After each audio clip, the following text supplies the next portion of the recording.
بسم اللہ الرحمن الرحیم۔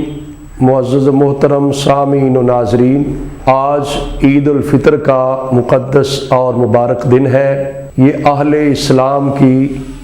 باہمی طور پر اخوت، بھائی چارے،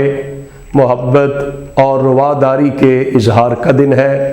اللہ تعالیٰ کے حضور رمضان المبارک کی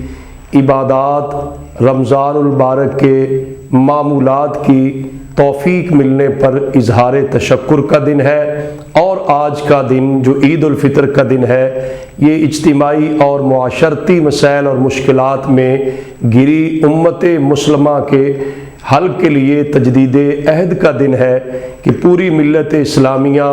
کشمیر و فلسطین سمیت دنیا بھر میں جہاں کہیں بھی ظلم و ستم کی چکی میں پس رہی ہے، اس کی مدد اور ہیلپ کرنے کا عہد کرنے کا دن ہے، اور اسلام کی تعلیمات پر عمل پیرا ہونے کے لیے ہمیں ہر سطح پر تجدید عہد کرنا ہوگا کہ اسلام کی تعلیمات کے مطابق ہم زندگی بسر کریں گے۔